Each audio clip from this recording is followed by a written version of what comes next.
hello, and welcome to No Balls, No Problem, a Women's Hoops pod for fans new to this and fans true to this. I'm your host, Steph G. Thanks for coming along with me on this journey. Guys, we made it to season 2. Didn't think it was gonna happen, but we made it.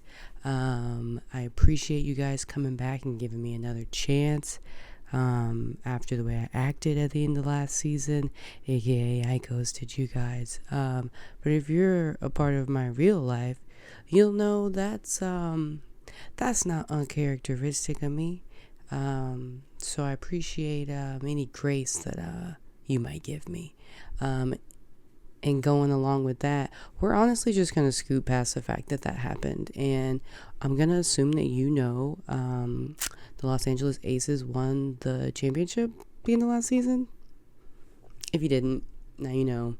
Look at those two cuties. Look at those smiles. The Aces won, by the way. Spoiler alert. So now that we've zoomed past the end of last season, that's over, that's done with. We're looking ahead. And we're looking ahead to the start of the 27th iteration of the WNBA. And what better way to do that than with a promotional creative video produced by none other than the WNBA. Let's take a look. We're looking, who's the first thing that you see? A'ja Wilson. It's a beautiful thing to see. Not only is A'ja Wilson being, I'm just going to say, the face of the WNBA, a beautiful thing to see. The fact that they're putting, their marketing dollars, their production efforts into giving the people what they want. And that's nice things because we deserve it.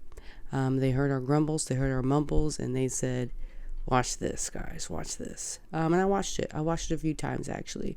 We can watch it on a loop again if we want. We're not going to do that. But my biggest takeaway from that video is it has been made very clear to me and to everybody else who watched the video. A'ja Wilson is the face of the league. There's no need for any more questions about it. There's no need to debate it because we barely saw that other girl.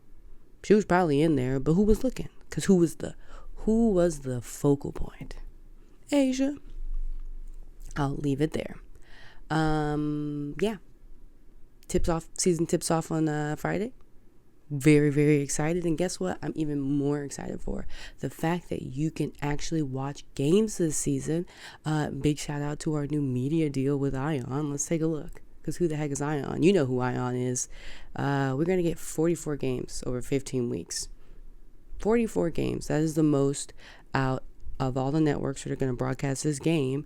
And honestly, what's really exciting about it is that it's going to give us dedicated TV watching time for the W, like the NFL. And we don't talk about them too much over here because they don't do stuff right. But what they do right is having a cup 1, 2, 3 multiple nights a week that oh yeah, it's football night, baby.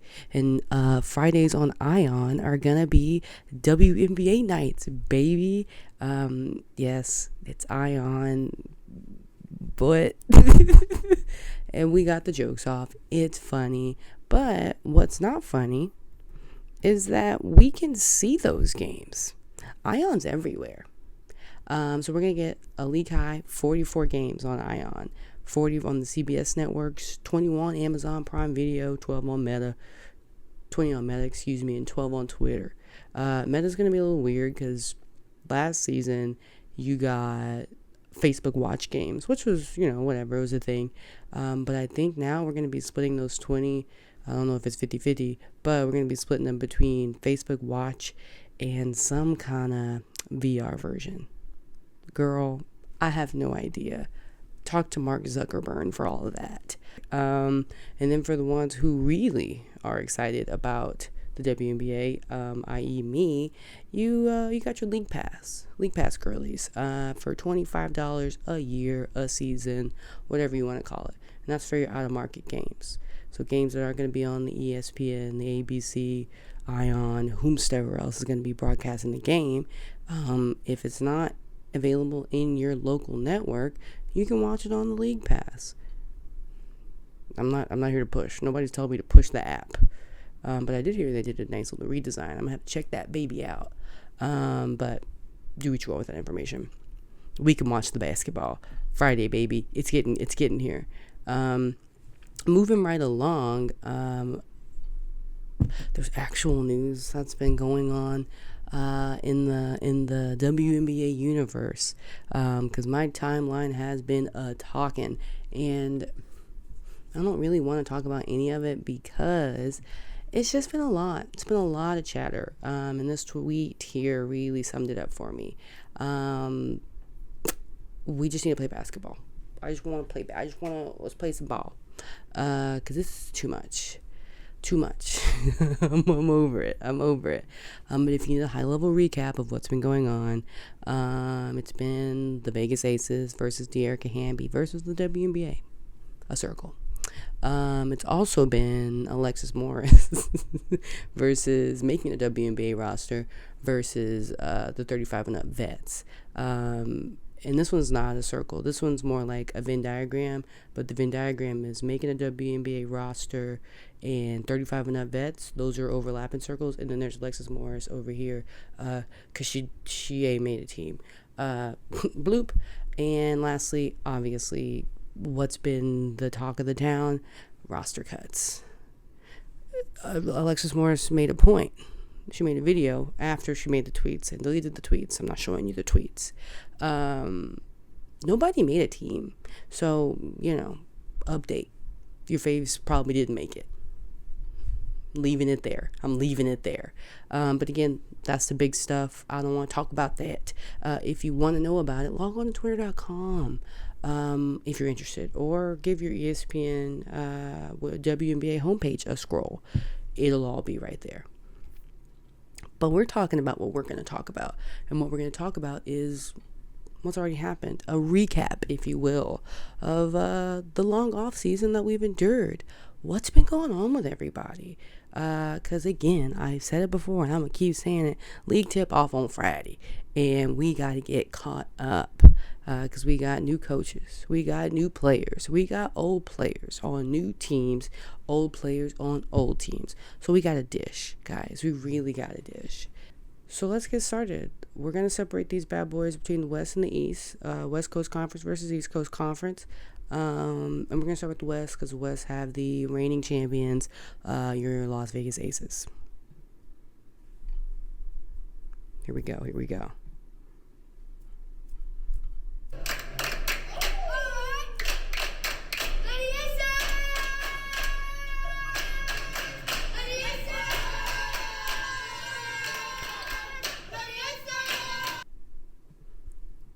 Why did I show you that? Because anytime I say Aces, I hate it. I think this very cute kid, and I think about Sydney Colson. Also, don't sue me for referencing a 2019 video, because if you will see, that is Liz Campage in the back. I think that's Kayla McBride, and that's Kelsey Plum with the slick edges, low, mid to low pony. She wasn't our bun girly that we know and love just yet. Let's talk about them. Let's talk about the Aces. What do you need to know? What's been going on? What is the latest? Well, they are your reigning champions, duh. But they also won the Commissioner's Cup. That mattered to the season and the victories that they obtained across that last season. You got your MVP and your Defensive Player of the Year, A'ja Wilson. Got your Most Improved Player, Jackie Young. And you got your Coach of the Year, Becky Hammon. They're still pretty stacked. And I haven't even named anybody new that they got yet. So, that's a start. Strong start. But major transactions on Las Vegas Aces, well, they did sign former MVP, two-time champ, once with my Chicago Sky, Candace Parker. Look at her. Look at that smile she's got on her face. Look how happy she is to be there. Breaks my heart to see it as a Chicago Sky fan. As a basketball fan, it's going to be real good. And that does bring me a lot of joy. And if you're a Las Vegas Aces fan, it should bring you a lot of joy too. What probably didn't bring you a lot of joy is that your team did lose Dearica Hamby to the Sparks amid some drama. Imagine me adding some links here. somewhere for you to reference some sources that I don't want to talk about again. There's enough bad in the world, and that's some of it. Good news. You did sign two-time champion Alicia Clark, 3-and-D player, knows how to win, knows how to work hard, and she's adding to those really bright smiles in Las Vegas. I'll if you don't know, you can go look her up, but I'll attach some links one of these days for you guys to get some photo evidence of what's happening down in the, I guess it's the desert in Las Vegas, because per one of my friends, Vegas are the, I don't know how she referenced it, but they might be the hottest team in the league, and we're not talking skill sets. Last but it's not least, big transaction out of Las Vegas. We did lose Kelsey Plum to a straight marriage. I'm going to leave it right there. Whew. Moving on to your second place finisher in the West last season, your Seattle Storm. And honey, you've got a big storm coming. That's what I think about for this season of the reality show that is the Seattle Storm. Sue Bird is gone. She retired. Brianna Stewart also gone. She's in New York City now. Gabby Williams is not playing this season. Per Kevin Pelton, she's playing overseas, and in addition to overseas, she got injured. But because of the new prioritization rule, she would have come over too late, and I believe either have had to pay a fine or not be able to play at all with how late she was going to be here, and then can't come over injured. So our girl will most likely not be playing on the Storm, and that is a big bump to take, because they're gonna need all the help they can get. But the help that they do have currently on hand, you got your Izzy Magbagul, Jewel Lloyd, Sammy Whitcomb, she back too. I mean, you got some solid pieces, but that does not a team make. You've got Jordan Horston, solid rookie coming out of Tennessee. She should be an exciting prospect. And I mean, your head coach is still Noelle Quinn, and she does know what she's doing. Gonna be a long season for the Seattle Storm. That's just that. Whew. On to the next team in the West. We've got your Dallas Wings. Sadly, my regional team, just based off of location. What's new with the Wings? Well, they got a new head coach. Vicki Johnson is gone, and they have brought in Latricia Trammell. I believe is how you say her name. I want to call her Latricia Trammell, just off the strength that her name is Latricia. This is her first WNBA coaching gig. She was a long-time Sparks assistant, and I think she's going to bring a bit of a culture shift to the DFW. Here's the reason why. Watch her. Look at her go. It gets better. It keeps going. Watch her do it. Coach T. Don't play with her because she's got it. Vicki Johnson wasn't doing that in the locker room. She's not bringing that kind of energy to the sideline. So I'm excited because Dallas did need something to shake. And I believe she's going to shake something up. So I'm excited for them. If I'm a Dallas Wings fan, I'm not excited that we lost Marina Mabry to something I'm excited about, my Chicago Sky.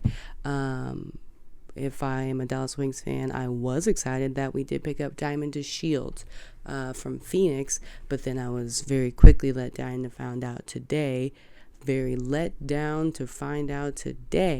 that she is currently injured and out for the foreseeable future. Wishing a speedy recovery to that gal there, because she's been handed a few lumps the past few seasons. And that's just one added to the Wings as well, because they were expecting her to be productive. Moving along, another transaction that might matter, might not. They did pick up Natasha Howard, 3-time WNBA champion and former Defensive Player of the Year. What am I expecting from her? Well, hopefully, some postseason experience, real veteran leadership, and ideally some solid two-way play, because she can play on both ends of the court. So wishful thinking there. What else is going on? Well, it wouldn't be Dallas if they didn't sign a bunch of rookies, because they always got so many dang draft picks. But who knows how they'll pan out. We saw Charlie Collier go, former number 1 draft pick. She got cut. So who knows? Who knows what the heck's going to happen over on that front? If I'm speaking about hopeful expectations, Maddie Segrist out of Villanova. I'm expecting some good things from her, because she is a hooper. And to go a little longer on the wings, I know. I did watch the preseason game versus the Fever, and overall, I did like what I watched. From the Wings. I like what I saw from the Fever too. But their transition game, they being the Wings, is alive and well, and almost seems improved, because what business does Tierra McCowan have doing these transition 3-pointers? As the caption says, confidently. I like what the bombastic clown says, stretch 5 Big T taking over the league. I did like what I saw from Big T last season. She was finally getting some reps, finally getting a chance to show us what she got. I do believe she had a strong overseas summer season, and it looks like she came with the clip loaded. So I'm excited about that. And lastly, the Wings do still have Arike Ogunbowale, and that could mean literally anything. Next up, we have the Phoenix Mercury. Biggest news out of the desert is that BG is back, baby, and we all rejoice. You know why I specifically rejoice at this photo or video? Because look at my Houston girls. Look at my Houston girls and the way we do it. The representation is there. I love it. But look how happy everyone is to see her again. And so she's going to be on a big reunion tour coming back. Every game is going to be a celebration, because we're just happy she's here. I know I am. On the opposite end of the spectrum, the most upsetting news coming out of the desert is that the Mercury social team still loves Sophie Cunningham. Can't even say her name right, because it just comes up like bile to me. So you're calling her MAGA Sophie. Next, speaking of things that are still happening, apparently, Diana Taurasi is still playing basketball. Is what it is. Skylar Diggins-Smith did just have a baby, and for that we do say congratulations, but we don't know if she's going to be playing this season. If I were Skylar Diggins-Smith, well, I won't pretend I'm her, but I'll just think about what I saw at the end of last season. She didn't really want to be there. She wasn't there, actually. She was not with team, capital NWT. So if it were me, this is when I put myself in her shoes, I wouldn't be rushing back to a team that to do a job that I didn't want to do before I had another kid. Lastly, it's information. They did pick up, they being the Mercury, pick up former Rookie of the Year Michaela Onyenwere from the New York Liberty. That is information. We'll see how she pans out. I'm excited to see her in a new setting, a new place, a new team, and see what she does. So that is the Mercury. Next, we're going to close out with the final 2 non-playoff teams in the West Side. You have your Minnesota Lynx. What's the latest with the Minnesota Lynx?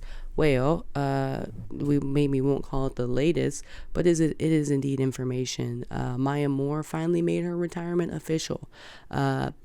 We knew she wasn't coming back, but this did make it real, because she said it. And speaking of things that were said about not returning, Sylvia Fowles is also gone. She has also retired to be a mortician. That woman there always fascinates me. I love it. So Minnesota, I am sorry to say, your dynasty era really has ended. And I'm sorry, but it happens. From a Comets fan to a Lynx fan, I understand what greatness feels like, and it comes to an end. Positive things. Let's think on good things. Let's think on good things. Nafisa Collier is back for a full season. So that's very exciting because after watching a lot of Lynx games last season, I was reminded of how high her upside was. Obviously pre-baby. And then she came back. She had a little something in her because she came back real soon. She still got it. And you still have your core and Rachel Bannum, who I'm also pretty high on. I don't, again, because it's all the Lynx games I watch. It's no wonder you guys like her so much. She's a likable gal. You got Rachel Bannum, you got Ariel Powers, you got Kayla McBride, and Jessica Shepard, who had a really good season last year. So you still have a really strong foundation to build on. And speaking of building, the biggest surprise for me on the positive end is that Tiffany Mitchell's preseason play as their starting guard was chef kiss. I loved what I saw from her. She looked strong, she looked aggressive, and she was ready to make something happen. And that is what they need. They need in Minnesota. So I'm really excited to see her shine as she has been freed from the shackles that is the Indiana Fever. She deserves it. She put her time in. It's time to get some shine. All the best, Tiffany Mitchell. And building on that, we don't have to go too much longer on the Lynx. They did pick up the number 2 pick in the draft, Diamond Miller out of Merlin. I'm hoping things pan out for her. And honestly, I really think that the Lynx had a sleeper, some of the best draft picks. Taylor Sewell from Virginia Tech, that stacked Virginia Tech Final Four team. Dorka Juhas and Lou Lopez Senshaw from UConn. I mean, they got some girls that can play some ball. So I want to see how they'll be able to incorporate them into this strong foundation that is the Lynx. But to be honest, I think if you're a Minnesota Lynx fan, you've got more things to be excited about than you do not. So keep your head up, guys. I think things are gonna go well for you.